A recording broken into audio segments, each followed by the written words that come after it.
Would you like to work closer to home, save money on gas, and be rewarded for your hard work and attendance? Then Bellisio Foods is looking for you. That's right, Bellisio Foods is now hiring for multiple positions and shifts with great employee benefits, an on-site health clinic, competitive wages, and advancement opportunities. Bellisio Foods is a company that truly values their employees. Apply online at belisiofoods.com/careers.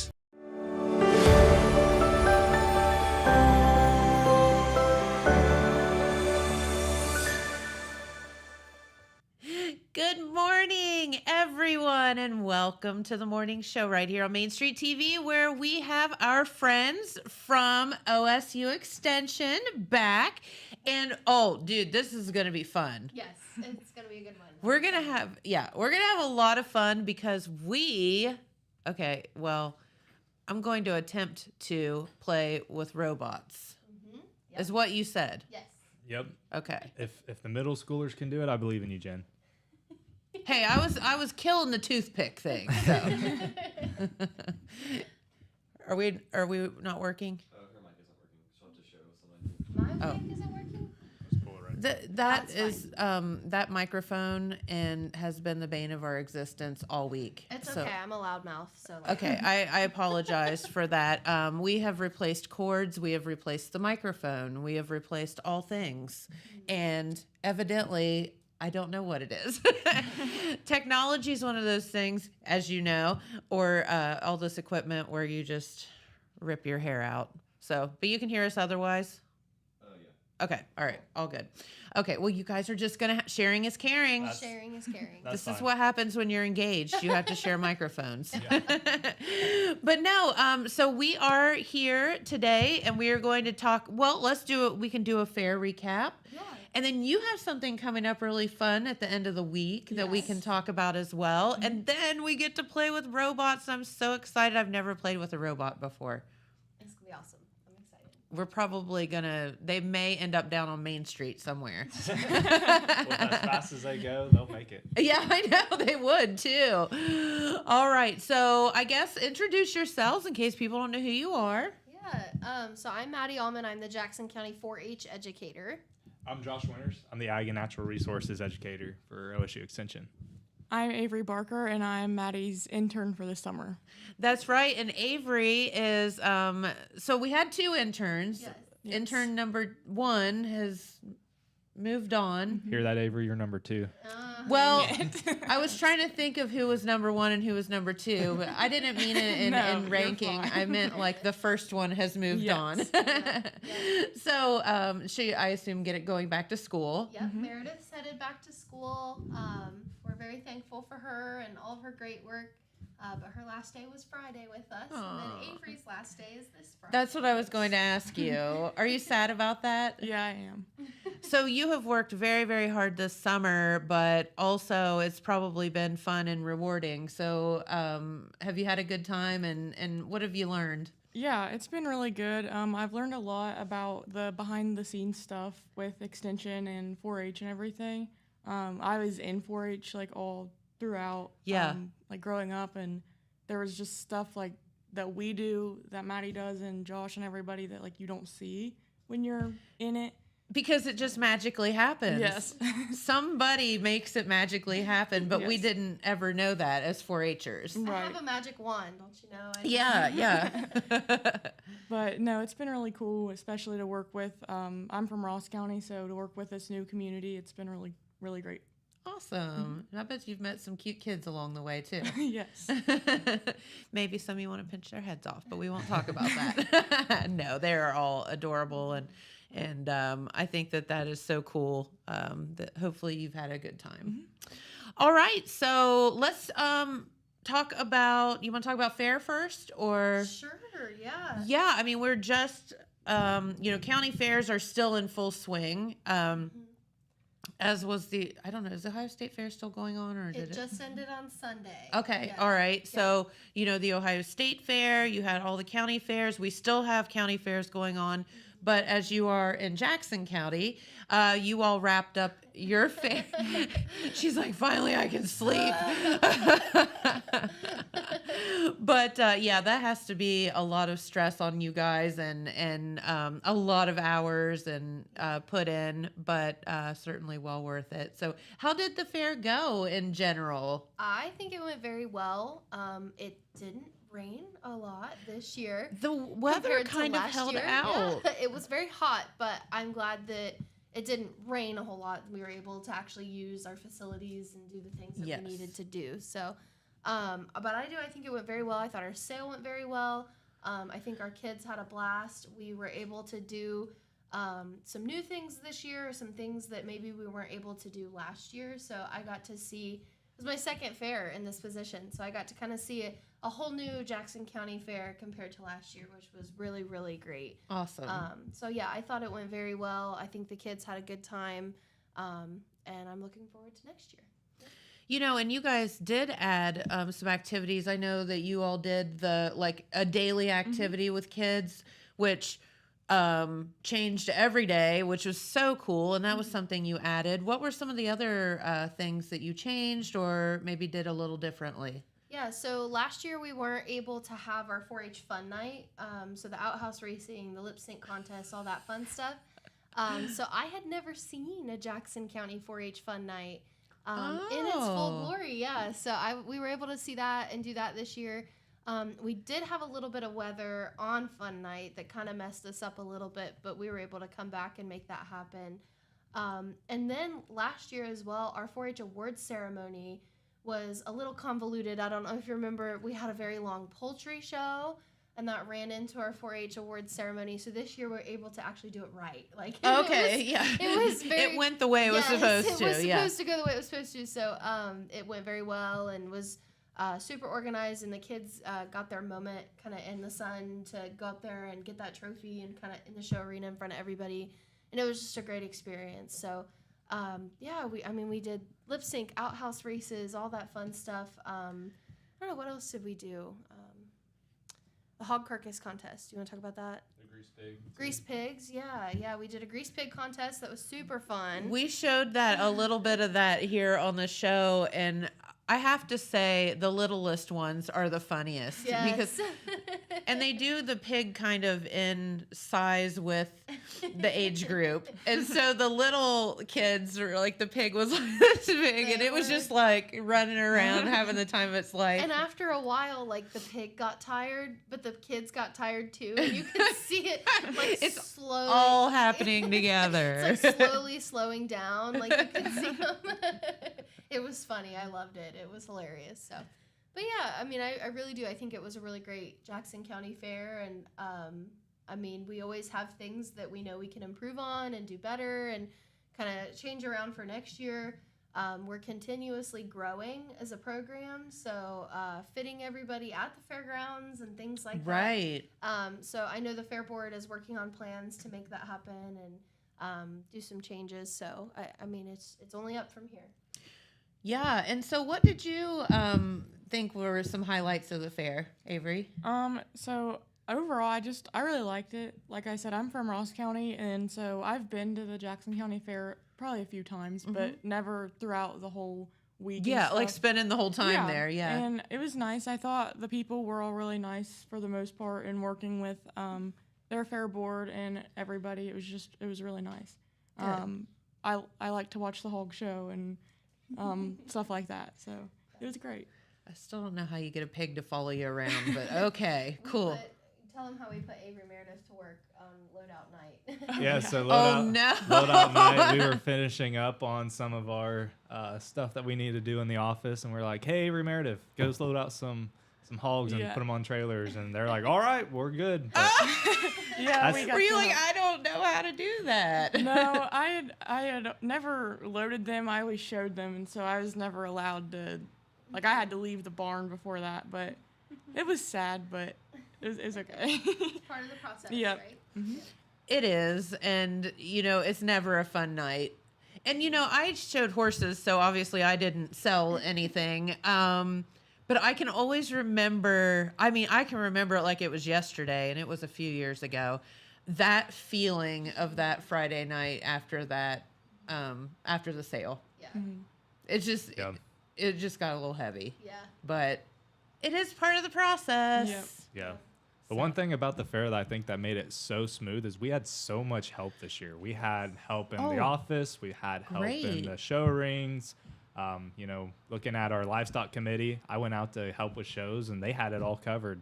There's a lot of people in the ring. Everything was Love under that. control. So I went back in the office, did some more paperwork. Looking in the office, you know, we had our FFA advisors. We had Michael Clark, Matt Bennett. We've got Brenda Wall. Pam Updike, she was up in the ring. They're awesome. We have probably the best FFA advisors in probably the whole state, I would say. We really are blessed in Jackson County with our FFA advisors. I couldn't speak highly of them enough. I mean, really. You know, and I'm so glad that FFA is like up, you know, moving up again. Because Right. I think it kind of disappeared for a little bit, and now it's, you know, moving back up again. And it's so very important. And, you know, there are some differences between obviously 4-H and FFA that those kids are learning, traveling the country and learning these judging skills and all this stuff. And I'm just like, wow. Right. And then also the sale committee. You know, the sale ended at 10:10. Yeah. Last time we were probably there till midnight was when the sale ended. We were done at 10 o'clock. Yeah. And we had everything all finalized for the paperwork at probably midnight, left at 12:30. So that's Yeah. it was I think everything ran smoothly Very on our smooth. end, and Yes. I really thank our volunteers, Avery, Annie at our office. She was doing a lot of paperwork and stuff. So Takes a lot. It takes a village to put on a fair, and as I said, these things don't magically happen. Yes. Right. And Avery now knows that. Yes. Because no, you show up even as a 4-H'er and it is, or FFA'er, and it is a lot of work. Like your projects are a lot of work, and that is your job Yes. to do that. Yes. But all of the people that have been working for weeks and weeks behind the scenes, I feel like sometimes get left out or not appreciated. And they're still working. I mean, they're still up there picking up trash and taking down banners and cleaning up the track and doing the things. I mean, Yes. I was just up there yesterday, and they're still taking down banners from, you know, the show arena and things like that. So it doesn't just happen, and then everything magically cleans itself up. And, No, you know it what I doesn't. mean? Your So- wand doesn't do all that, yeah, does it? no, I wish I had a magic wand, man. But it is. I mean, I just don't think people realize like the amount of work that goes into putting on the county fair and making it go smoothly, and then all the work that goes in afterwards to make it happen again for next year. Right. Like we're starting now planning. Yes. Yeah. So we've got committee meetings on Monday, and we're gonna just keep on rolling for next year. I mean, it's just gonna Awesome. keep moving forward. So. So how do you guys, and then we'll get off the fair, but how do you guys get ideas for, you know, new events to do? Like, you know, you did the kid day every day, you know, this every day of the week, a separate kid activity. Like, how do you all keep fairs fresh and up and moving? So Keep up. You got to keep up with the times a little bit. Yeah. So in the 4-H world, at least, I mean, there are 88 other me's, right, in all the other counties. Right. And so we do a lot of working together, and I do a lot of professional development in the fall. And so the fall is really when I'll head up to Columbus a lot, and we'll talk about different things in our programs that are working and like what's not working, and oh, that's really cool that county does that. Like, let's try Yeah. something. And so it's a lot of idea sharing, a lot of collaboration. But then it's also our junior fair board, you know, and our senior fair board, both of them go to the Ohio Fair Managers Conference in January. Okay. And so that conference is just a big, it's like 3 or 4 days in Columbus of just county fair stuff. And so you go to the Ohio Fair Managers Conference. There's educational sessions you can attend. There's people you can chat with. And there's all kinds of ideas. My junior fair board went to one of those last year. They went to a session on clover buds. And so this year they were able to implement some new stuff with the clover buds on doing some Yay, love activities that. with them and doing a Cloverbud graduation, and they decorated caps and a lot of that fun Oh. stuff. So, yeah, it was super cute. It's so adorable. So it's a lot of collaboration across the state, across the different counties, senior fair boards chit-chatting with each other, 4-H professionals, junior fair boards. I mean, these kids are all interconnected, especially if you think about like our local county area. Cantor's Cave 4-H camp. We camp. Sure. We have 10 counties that camp at Cantor's Cave. Our county camps are 6 counties to a camp. And so Josh and I met at 4-H camp when we were kids because our counties camped together at teen camp. It was teen camp. And so these kids know each other, 6 to 10 counties wide, and they Sure. talk. And they talk about their county fair when they come to camp, and they trade ideas, and that's what Okay. 4-H is about. Yeah, Like, right? making the best better. Yes. So it's a lot of collaboration. It's a lot of talking about what works, what doesn't. Then, of course, our committees. So I have 3 committees on the 4-H end. I have a livestock committee, a 4-H advisory council, and then a horse committee. Mm-hmm. All 3 of those committees meet monthly, and they talk all year round about, okay, what new things should we implement? What things should we not, do anymore? What's not working? Yeah. And then they hear out those You know what you should do? suggestions. Bring back the horse queen. Yeah. We'll bring Jen to the fair as our horse queen every year. Can I just stay the horse queen forever? Yes. Anyway, go ahead. Sorry. But, no, we have suggestion boxes all around the fairgrounds for the senior fair board, for the livestock committees, just for about anything. And people are welcome to give their suggestions for things that they would like to see, things that they have seen. And there's a 5-year plan.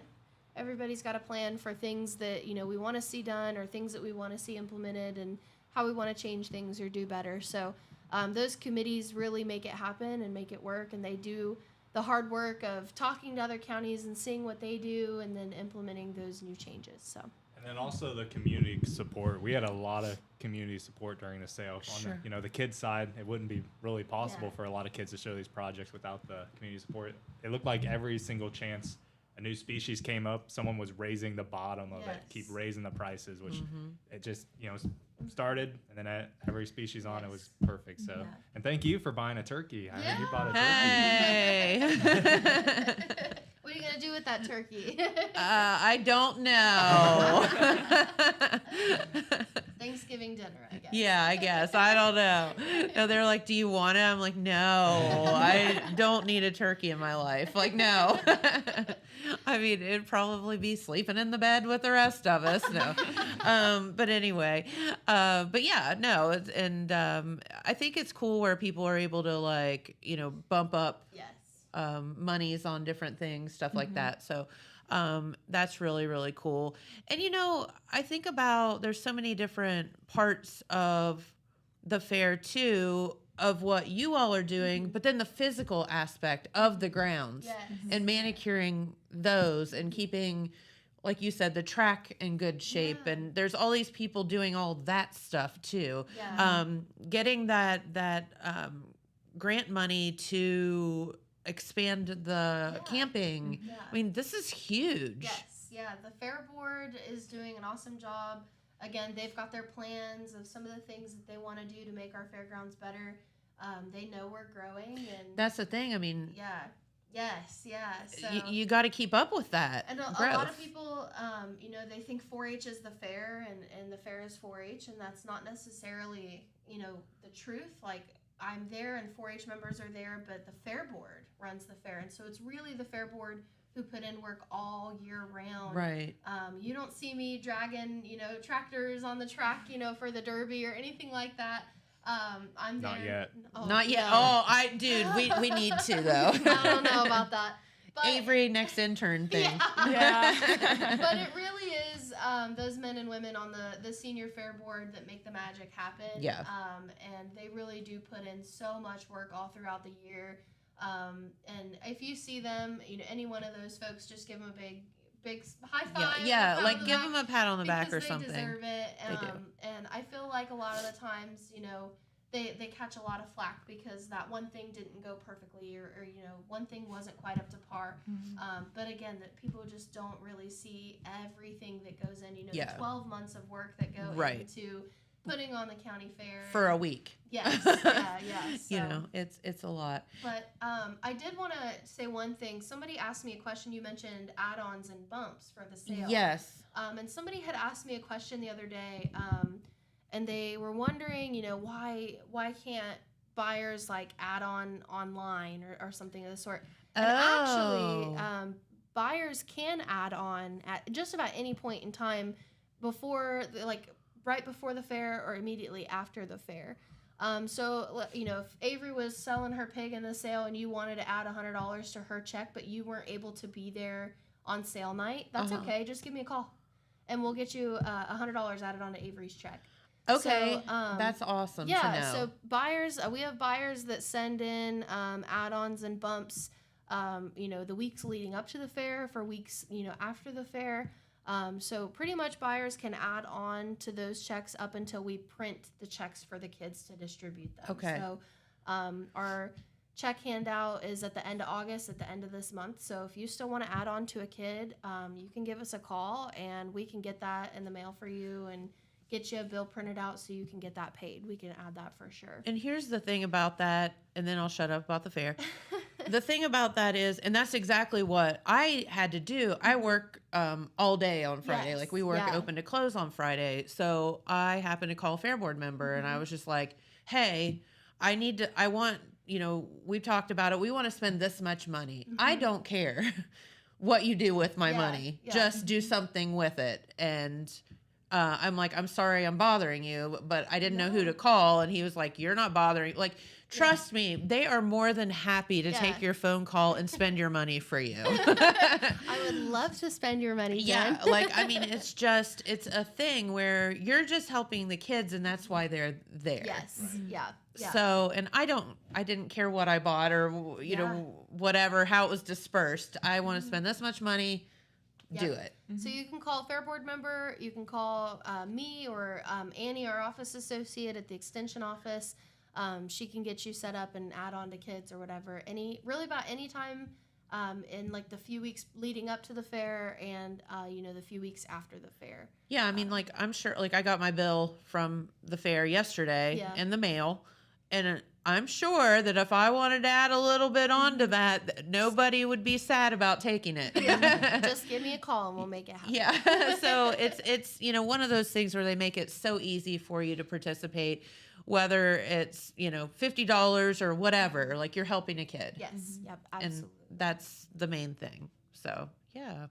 Awesome. Okay. Well, you have something coming up really fun on Friday, and it's your last day. Yes, it is. So this is going to be bittersweet. But you want to talk about that for a moment? Yeah. So on Friday, we are partnering with the Jackson City Library to put on Cloverbud Day Camp at Tanner's Cave. It's going to be so cool. Yes. It is going to be fun. So we're really excited. We're doing a lot of activities, a good mix of indoor and outdoor. So we're planning to do some outdoor games, take them for a hike, stuff like that. And then at the end of the day, we're going to bring them back and do water games, which we're super excited about. Fun. We cleared the shelf at Walmart the other day. If you didn't know, my public service announcement for the week, Walmart has those bunch of balloons, like, you know, the ones that blow up like 100 balloons at one time. Yes. They have those bunch of balloons on sale for $6. They're on clearance. And there's like a whole thing of them at Walmart. So if you're looking for water balloons for your kids, go to Walmart. But we cleared the whole shelf of them for Cloverbud Camp the other day. Yeah. Oh my gosh, they're going to have so much fun with that. And then they also have a baseball diamond shaped slip and slide. So it's like all the bases. Slip and slide kickball, So Yes. we'll be doing that with them. And then some other things, we'll be doing some story times and stuff since we're partnered with the library. Love it. Which is great. We're excited about that. How are you going to fit all that into one day? We have a schedule. Okay. We're going to try to follow it, but So they're going to be there from 9 a.m. to 3 p.m. So it's a whole day. It's a day camp. Okay. So about 45 to 50-minute sessions. So they're little, you know, Yeah, little kids, 5 to 7-year-olds. So hopefully we'll keep their attention, but they won't be like bouncing off the walls by the end of the day. Yeah. So I think Avery did a good job of planning a mix of active, high energy activities, and then immediately after that going into something a little more low energy, coming inside to sit in the AC, maybe listen to a story time. Sure. And then we're going to go back outside and do something fun and energetic Okay. again. And when do you give them the Mountain Dew? Oh. No, I'm just kidding. The ski pop. 3 p.m. when we send them home with their parents. Here, child, take this home. Drink it on the way with your parents. What else are they getting, though, when they're coming? They'll be getting a bag with school supplies in it. So Awesome. that's kind of our focus, is like a back to school themed Love camp, that. since it is coming up very soon. Can you believe it? I So we cannot. were able to partner with the library, but also Holzer's Senior Center. And so the seniors are probably right now stuffing bags Awesome. of school supplies for the kids, and they're going to bring them on Friday. And actually some of the seniors are going to come out and do crafts with the kids and Love hang out that. with them. So it's also a good program for kind of that intergenerational interaction. For sure. So those kids can kind of interact with some of those seniors. Those seniors can get out of the senior center for a day, and I think it'll be a really great day. So. Yeah, I can't see a thing wrong with what you're doing. I mean, it sounds perfect. And we haven't Love that. had a Cloverbud day camp in our county in quite a while, because we do the Cloverbud overnight camp at Canner's Cave. And so that's kind of been our main focus in Jackson County on Cloverbud camps. But something that I've noticed, and something that parents have kind of expressed to me, is that, one, the Cloverbud overnight camp, it's an overnight. And the parents come with them, but some They do. parents- Okay, I was like, that The sounds like a parent, terrifying. a parent does come to Cloverbud overnight camp with the child, but oftentimes parents don't want to come to camp. Well, that or they Or can't. they work, yeah. And Yeah. so that's something that's been kind of expressed to me is, I work, and our Cloverbud overnight camp is usually, like it starts on Friday night and goes into Saturday. But still, I mean, different shifts, and we've got a lot of Yeah. manufacturing jobs in our area, Yep. and it's just hard for people to make that commitment. And sometimes that age of kids just aren't ready for an overnight experience. And so this is a good opportunity for a day camp. They're there with us for how many hours that day? I mean, 6 hours 6 or that so. day. Yeah. So it's a good taste. They can dip their toes in the water at camp, but Yep. they're not, having to stay the night or anything like that. So Right. we brought that back this year. That was something that was suggested Love to that. me by some parents and some of my volunteers and folks that wanted some more opportunities for that age group in 4-H in our community. So Love it. yeah, it'll be fun. Yeah. Very cool. So is it too late to sign up for that? I know you had sign-ups earlier. It is too late to sign up for that, but be on the lookout for some stuff that we're going to be doing. Hopefully we can offer some like fall and of course in the summer, like workshops and things like that, and Cloverbud activities. Okay. So we're hoping to do some more with that younger age group as well. Good deal. Okay. But yeah. Well, Josh, you got stuff going on?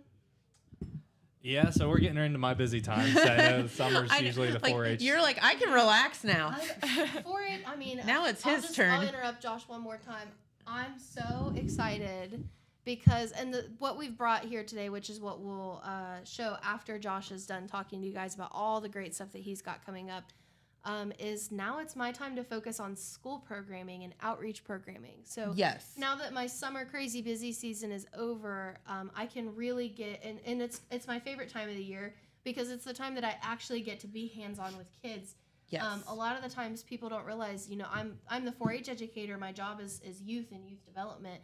But most of the time I'm actually working with adults. I'm working with those volunteers who work hands-on with those youth, or the adult volunteers who plan programs like the county fair for youth. So summer camp and school programs are really when I get to be hands-on with kiddos. Yes. And it's my favorite time of the year. So I'm really excited to kind of be slowing down a little bit. And then now Josh is going to pick up his crazy season, and we're just going to be right back to busy again. Yep. So. Yeah, so moving into August, we've got like a couple great programs going on. So the Jackson County Cattlemen's, they've actually got a bus tour. So they're going over to the other side of the state, over towards Western Ohio, and they've got, I think, 3 to 4 different stops that they're going to go to. Oh, cool. So it's a great bus tour. I sent the flyer over, so I don't know if you guys have it. But if you want to That's awesome. If you want to register for that, that's on our Facebook page. There it is. It's $20. That includes your meal, but it's a bus tour that lasts all day. It's a Saturday. Do you get to hug a cow? If you're extremely nice, we may let you. Okay. Because I want to hug that cow right there that's looking at me. So we've also got, at the end of this month, Beef and Forage Field Night. So that's over at the research station. That's something we've always done. So it's a bunch of educational topics covering beef and forages. So we've got pink eye management. We've got, an update on the cattle market. I know for the A&R session, we're talking about nutrition. And then we have someone from NRCS who's also going to be talking about some of those programs that could help people share the cost and, whether they're building a water system or building a fencing system.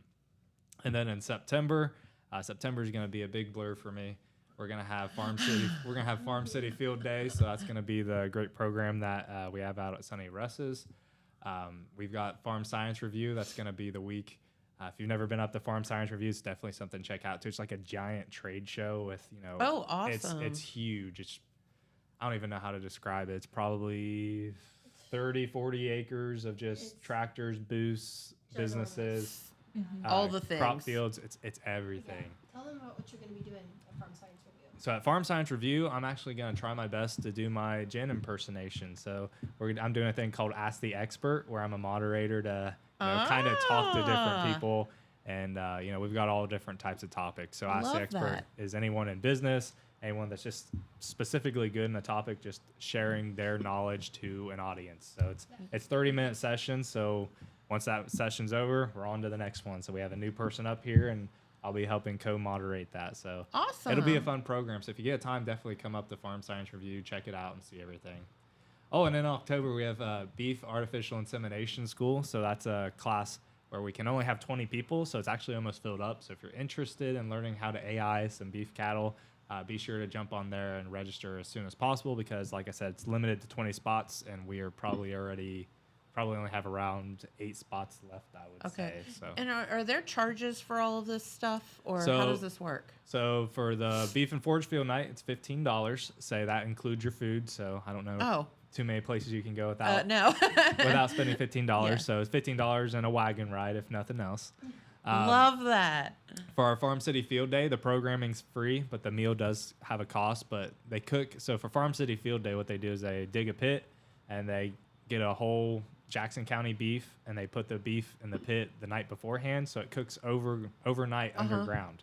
Wow. So you actually get that roast beef. So it's a really nice meal. You can pay for. I'll bet. You can come. You can go to the program for free, but if you want to eat, the meal does cost. We haven't had our meeting yet, so we don't know the cost of it yet. But it's nothing ever too outrageous. Like maybe $10 or $12 right. Year. Yeah, it's not like it's going to be $50 or something. Yeah, it wasn't bad. Right. Okay. And then for AI school, that is a cost of $150, but for most AI schools, you're looking at probably $300, $400, and that includes all your meals, all your programming materials. So, we don't make anything off of it. It's just basically your cost. Yeah, it's just to provide that education for those That's people. Awesome. So yeah, Is that all? That's all. That's all. That's it. All until all October. You're going to be doing? There's flyers up there that he had, and there's so much going on. So you better get some sleep now, son. Yep. Science Review tickets. Oh yeah, we'll be selling Farm Science Review tickets. I haven't got them yet, so hopefully we're able to sell them. I haven't heard anything from the Farm Science Review, but if you're interested, be sure to reach out to me at the extension office, and we can get you pre-order tickets. They're cheaper if you pre-order them, so if you know you're going, be sure to give me a call. Okay. Very good.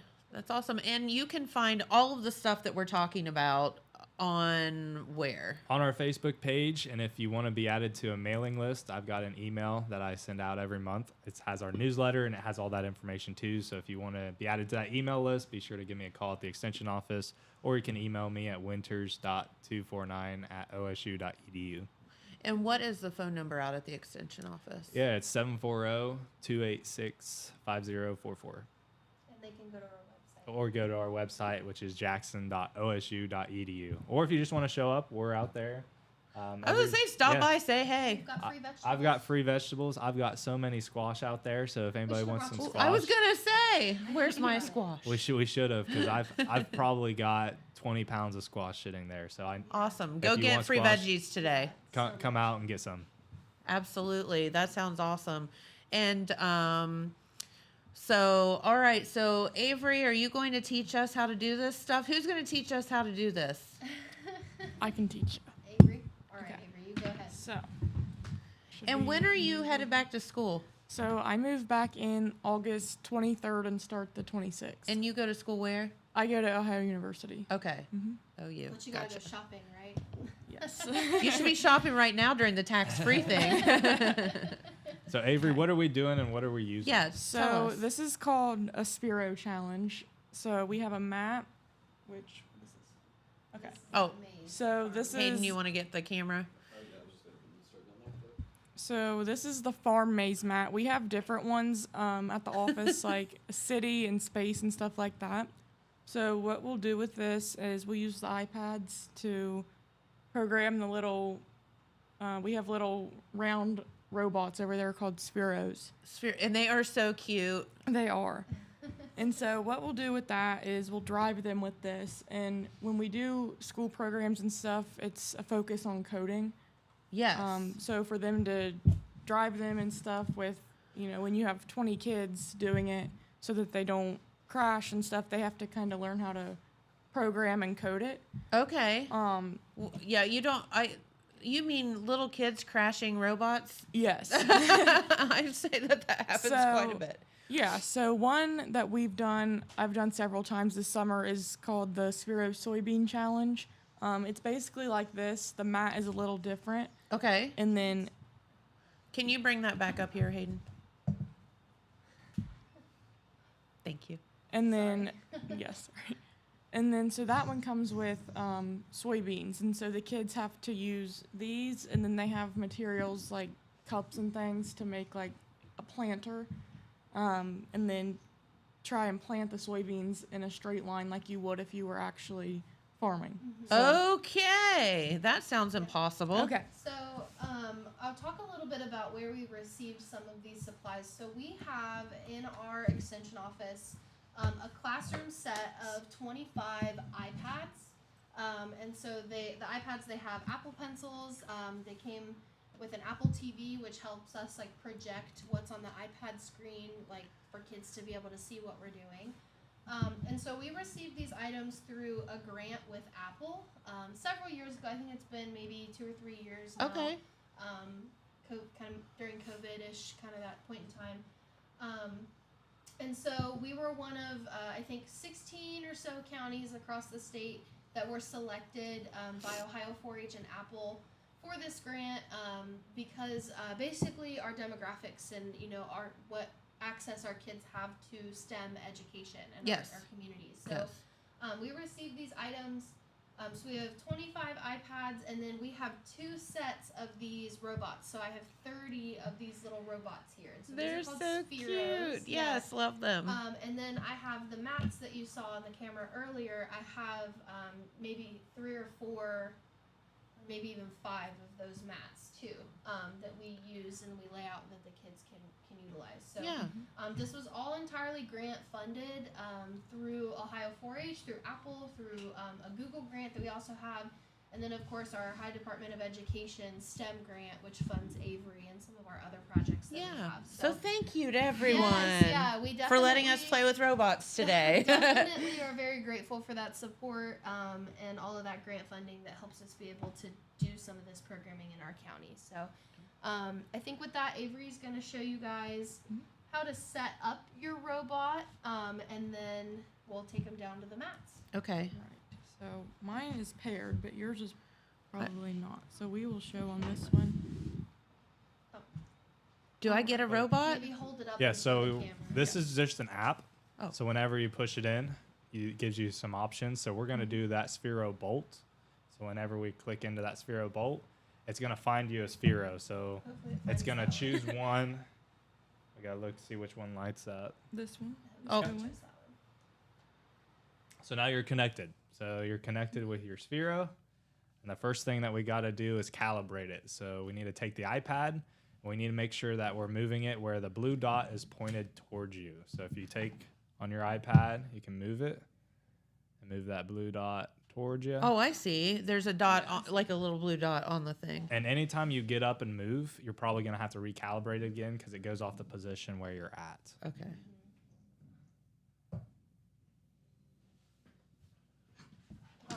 let's take them all over here then. Okay. Let's take 'em- Let's do this stuff. So now it's calibrated. So we'll bring it over. Okay. Is mine working now? Yep. It's good now. You got it. Okay. So we need to take our microphones with us too. I'm not sure how we're gonna do that, Hayden, because they. Maybe you can probably I'll share one. Okay, we'll all share one. Yeah, we'll share the one that's not. This is the one that doesn't work. Okay. Okay, this is gonna be fun. Here, hold it. Okay. Yeah, we've got. Okay, so we've got our little spheros here. You're just gonna have to look at all our feet. So you can see our starting line up here at the top, kind of where Avery is. So she's going to put her robot on the starting line. And the way that this works is when we first introduce this to our kiddos is we're going to first teach them how to control their robot. Hold on. Let me set mine down here and I'll show the camera what I'm doing. So when... You're going to follow me? I'll follow you. So when the kids first get their robots or their iPads, it's going to look a little bit like this. So it's just a joystick. So they're going to set their robot down on the ground, and they're going to utilize that joystick to move that robot. So you can kind of see my robot moving down through there on the camera. It's hard to drive the robot and look at the camera at the same time.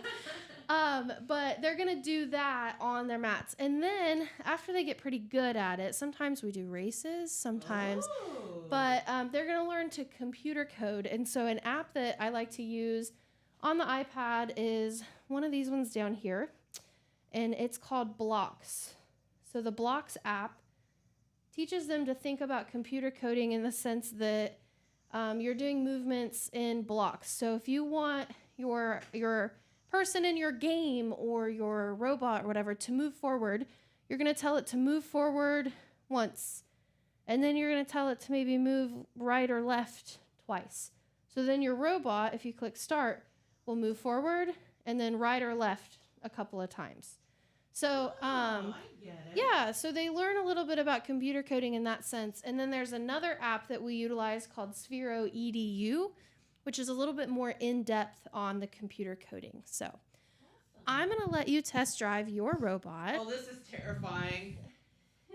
All right, let me step over the cord here. Okay. So I just put him down. Put him down. Now you'll probably have to recalibrate it, Jen. So you'll want to hit that green button in the bottom. Okay. And then spin him around until the blue dot faces you. Okay, here we go. There you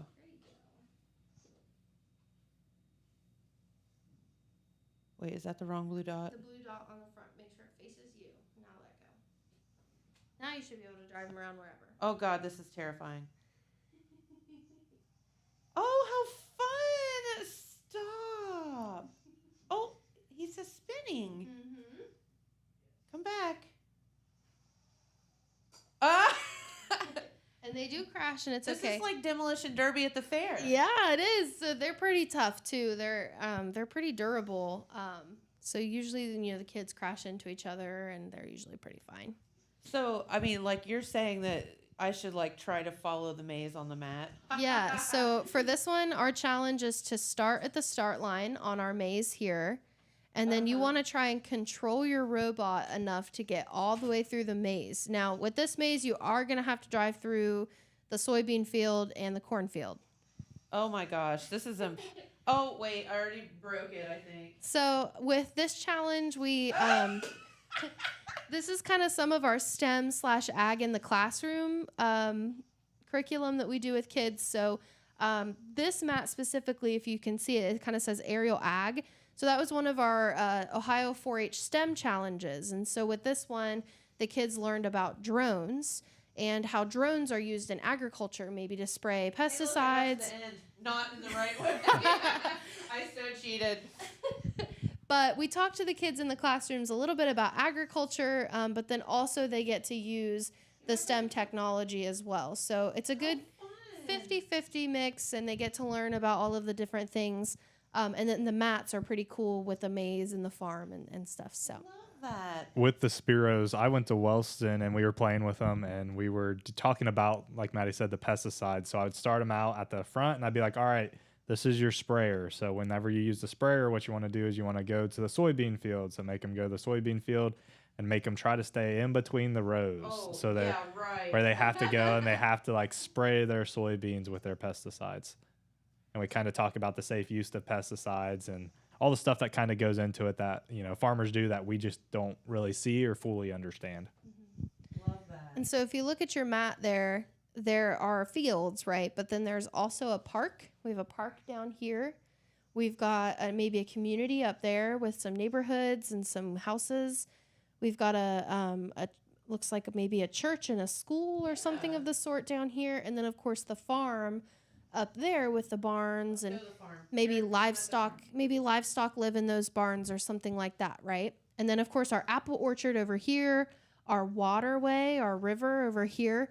So we talked to the kids about, where do we want to spray maybe some of these products and where do we not want to spray some of these products? So they don't want to lose control of their robot, because if their robot is a sprayer and they're spraying a pesticide and then they lose control and they run over the park where their kids might be playing. Yeah. Or if they crash into the river, then they've sprayed our water system. We can't do that. Yeah, so it's a good visual for them to kind of, I got to take this serious. I got to slow down. So you can adjust your settings so you can slow down your robot. But then also kind of learning about how we don't spray. Our farmers try to keep things contained to just their certain fields. Love that. Yeah. Well, very good. How fun. And I see our good friend Pete Wilson just walked in to do some news, I think, right? Yeah. Awesome. Pete, do you wanna drive a robot? Try your hand. I've watched you do it, and I think it's dangerous. Wherever you're going, I'm going the other way. He doesn't want to be near me driving this robot. Road, right? He said, the road's a little tough, Pete. said, I think it's dangerous. All right. Well, we'll get out of your hair. This is so fun, you guys. Of course, yeah. And if you're a teacher watching and thinking that this is interesting or something that you would like to have in your classroom, you can reach out to Josh or I. We're happy to bring this into your schools and do some of this stuff. You can email us or reach out to us at the office. So school programs are starting up soon. School's starting up soon. And we're happy to get involved in your classrooms. So. Very good. Well, thank you, Maddie, Josh, and Avery. It's been fun spending the summer with you, Avery. All right, I'm going to go back to where I came from here. Come on over, Pete Wilson. Hurdle over the robots. Pete, you can walk on that. It's okay. It looks like it's expensive. That's all right. It's just our tax dollars at work. It's for fine. children. Oh, that's neat. Yeah, right? No, that's neat. I always love when they come. We just always have so much fun. They always come up with something, don't they? Yes, they do. And we've got microphones everywhere, so we'll just deal with it. Are they all live? I don't know. Which one didn't? One is not working. Oh, is that the one that doesn't work? Okay. All right. So, Pete, you have one that works, I think. Okay. Hello. We all good, Hayden? Okay. You guys, thank you so much for coming in. We greatly appreciate it. Of course, yeah. Anytime you have us out anytime, we're happy to be here. Absolutely. Absolutely fun. And go by and get some fresh, free vegetables today at the Extension Center. So there we go. So what's going on, Pete Wilson? Okay. Well, we had a little bit of excitement last night, some anxious moments until people could find out all the facts. We have some of the facts. Oh, I don't know any of this. Right. A Jackson City school bus was involved in a 2-vehicle wreck last night in Pickaway County. Oh. And it was loaded with volleyball kids who were on the way to a scrimmage match at Westfall High School, which is in Pickaway County. And the good news is, cut right to the chase, is nobody was hurt. Oh, good. Thank However, goodness. the bus was damaged. The Pickaway County Sheriff's Office investigated this. We have not got an official report from them. We hope to get one, but we were in communication with Jackson City Superintendent of Schools, Phil Howard, last night. And he was very good to share all the information he had. And Hayden has put up the picture of the school bus. If you look on the side panel, there is a pretty good dent. Wow, it got crunched pretty good. In that lower panel there. And then the other car involved was totaled. and we have a picture of that too. Well, that goes to show you how strong a school bus is. Well, you can see there's a pretty good impact there. But wow. What happened, we understand from Mr. Howard, is that this vehicle failed to yield on State Route 56 about 6 miles from Westfall High School and pulled into the side of the bus. Now, nobody on the bus, I don't know how many there were, but we had high school and middle school volleyball players, I presume coaches on there as well. Nobody hurt, driver not hurt. The bus was operable. The sheriff's office in Pickaway County allowed the bus to go ahead to Westfall High School, and I presume they had the scrimmage. However, you'd be shook up a little bit, wouldn't you? Oh, yes. However, because of the distance coming home, that's all the way in Pickaway County, more than an hour away. Sure. They didn't want to take a chance driving the bus all the way home, and so, they shuttled home caravan with parents and like that.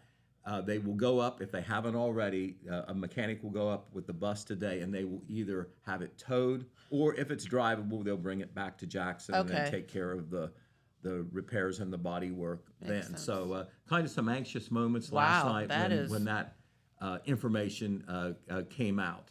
But we do have a preliminary story online, Jennifer, and we will certainly get the official information from the Pickaway County Sheriff's Office. I was told we should be able to get that today. Okay. Thank All right. goodness. Another story that we had actually this story is online, not in the Wednesday papers. It happened late yesterday evening. But one story that we did have in the paper on the front page that we haven't told you about yet was information that was released by the Vinton County prosecutor, William Bill Archer.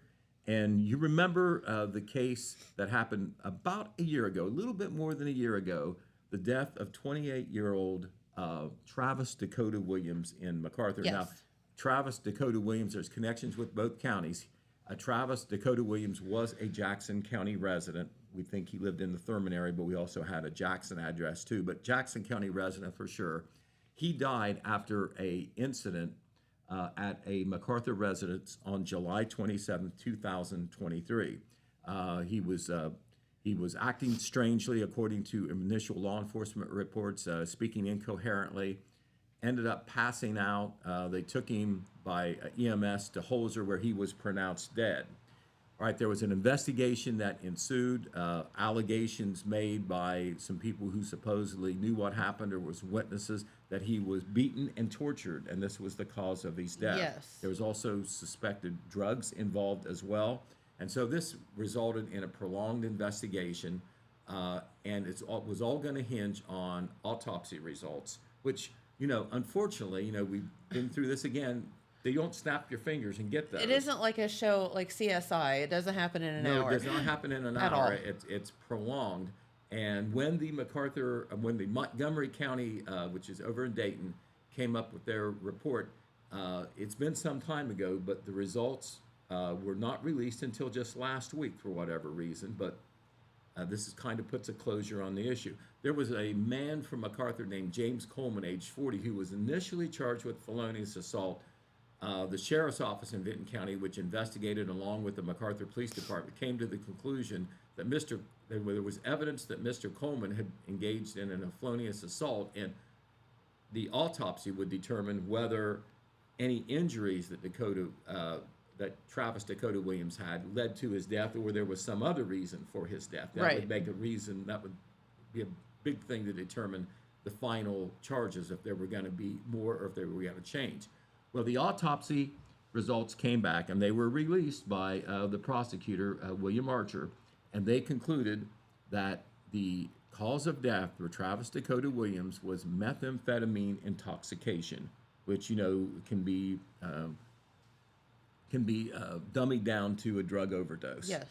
And so that was the cause of death. He did have some injuries, but some of the mudding factors were that he had been involved in an assault case involving his girlfriend shortly before, a week or so before the incident in MacArthur, at the MacArthur residence. Also,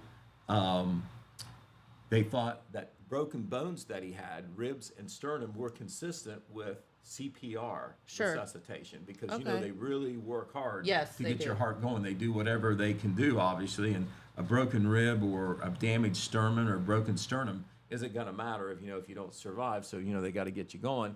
And the coroner's office in Montgomery County felt that those broken bones were consistent with that. There was supposedly a video that was going to be evidence against Coleman or whoever for the man's beating. That video apparently never surfaced, so we don't know whether it existed or not. Okay. Some of the investigation was kind of hinging on that too, if there was more evidence out on that.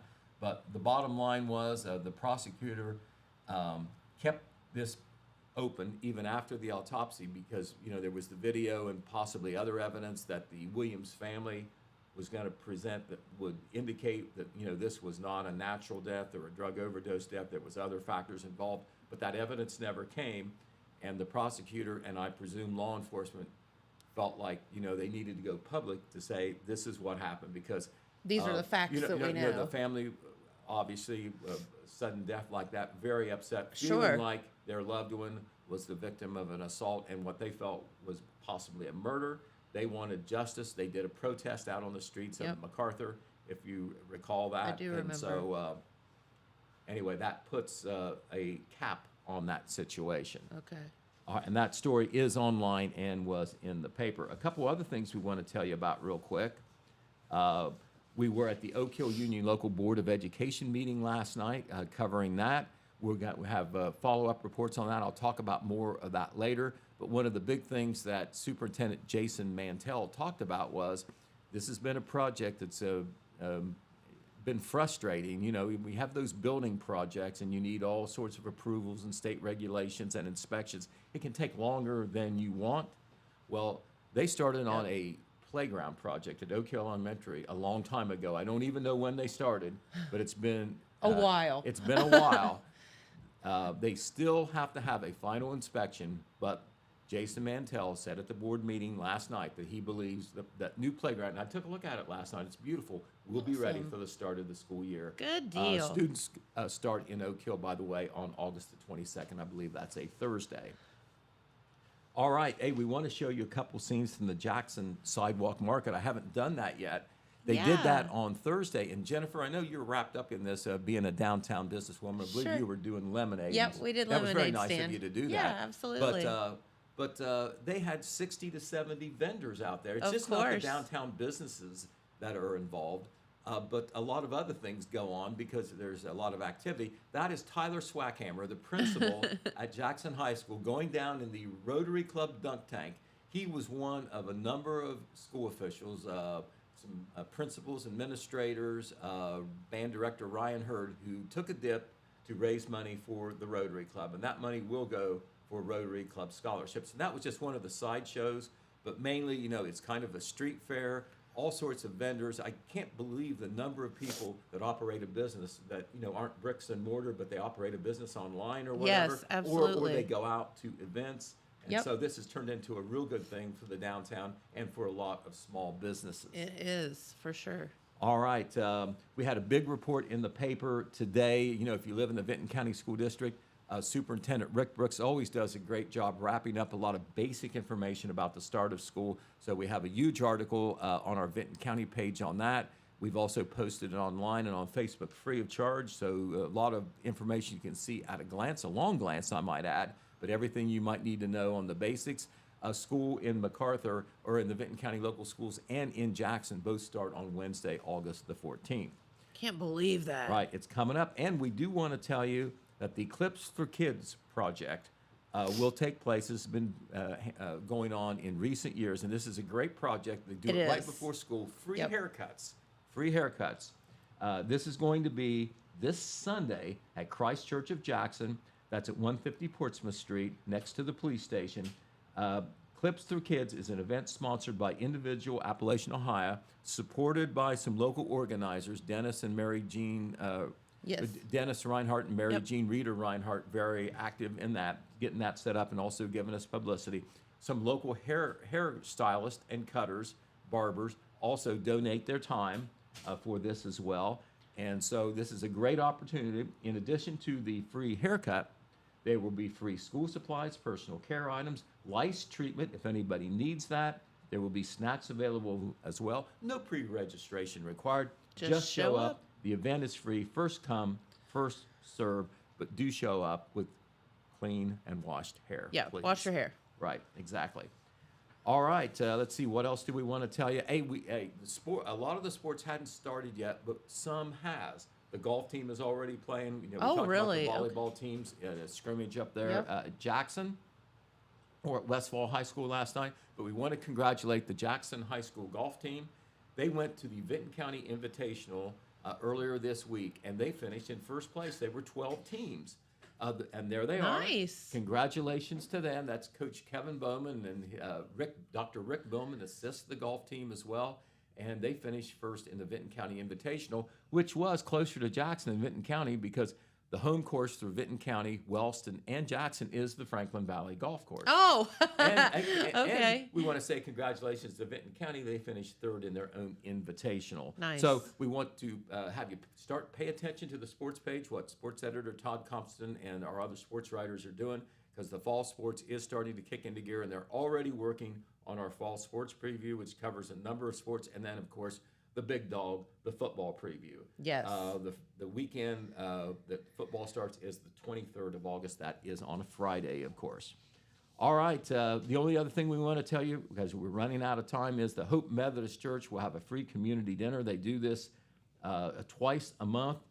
They do it once at lunch, once in the evening. This is a dinner event. It's from 5 to 6:30 p.m. Totally free. It's not just for the needy. It's a social thing. It's a community thing.